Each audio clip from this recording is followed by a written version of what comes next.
Warahmatullahi wabarakatuh. Waalaikumsalam.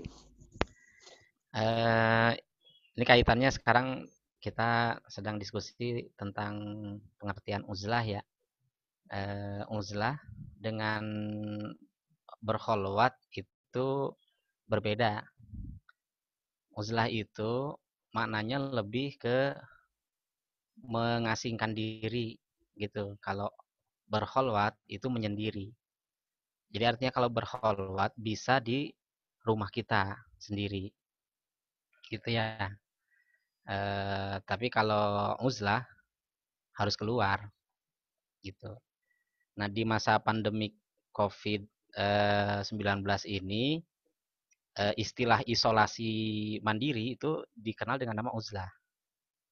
Yang atazala, yang tazilu itu artinya mengisolasi diri gitu. Nah, itu makna uzlah secara bahasa. Makanya kan orang-orang yang memisahkan diri dari sekelompok banyak orang itu kita kenal dengan kelompok Mu'tazilah. Diambil dari kata i'tazala ya'tazilu. Kenapa? Karena mereka beda sendiri sama mayoritas ulama begitu.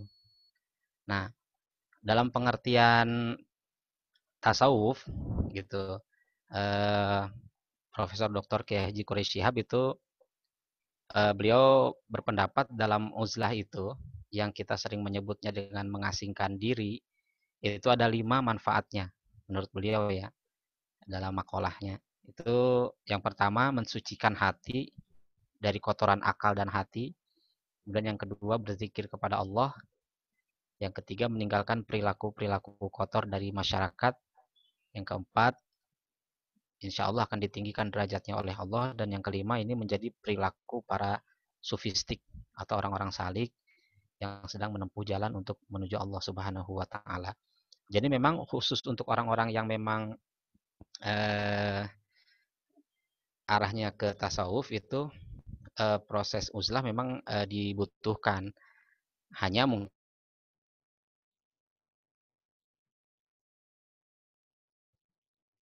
Waduh, putus. Terputus sinyalnya tuh. nizomiyah ya Iya. di apa di lembaga pendidikan terbesar saat itu. Tapi masa sebelumnya kan beliau sempat uzlah dulu gitu ya. Pada saat kondisi hati beliau itu mengalami guncangan yang luar biasa. Nah, setelah uzlah itulah baru beliau kembali di masyarakat begitu. Nah, itu uzlah sendiri sering dilakukan oleh para waliullah gitu ya. Saya ambil contoh ini pengakuan dari Syekh Muhammad Bakri Kalimantan atas kondisi gurunya Syekh Muhammad Zaini bin Abdul Ghani Martapura ya yang wafat tahun 2005. Itu beliau eh, pada saat Syekh Muhammad Zaini masih ada, itu beliau pernah menunaikan haji bawa rombongan. Nah, bawa rombongan begitu.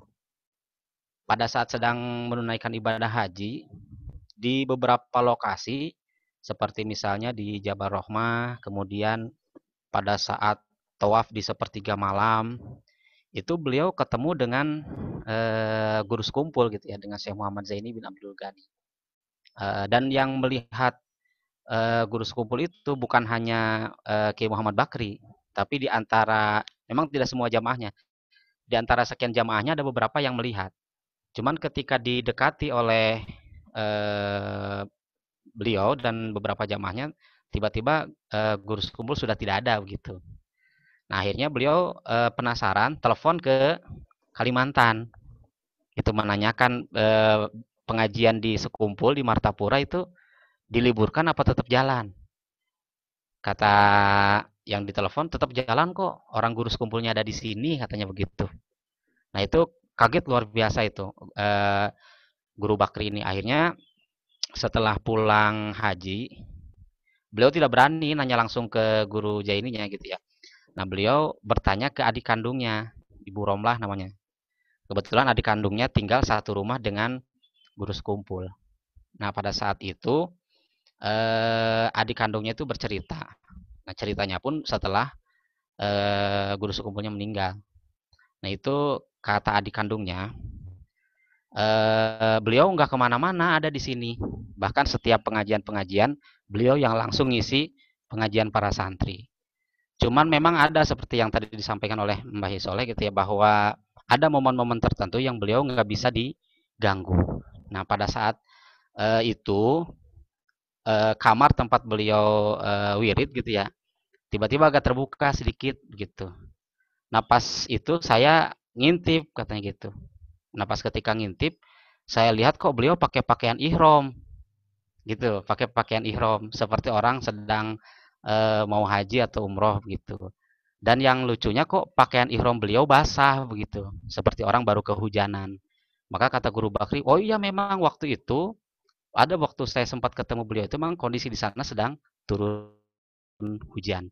Nah itu ada yang mengatakan di antara muridnya itu salah satu di antaranya beliau sedang uzlah ke sana dengan sekalian menunaikan ibadah haji dan umroh. Cuman memang walaupun banyak orang di keramaian orang itu orang-orang yang seperti itu kan uzlahnya sudah uzlah wilayah hati begitu ya. Cuman kalau orang-orang yang menempuh salik itu dia uzlah secara zohir dulu memang harus menghindar dari keramaian orang dulu gitu.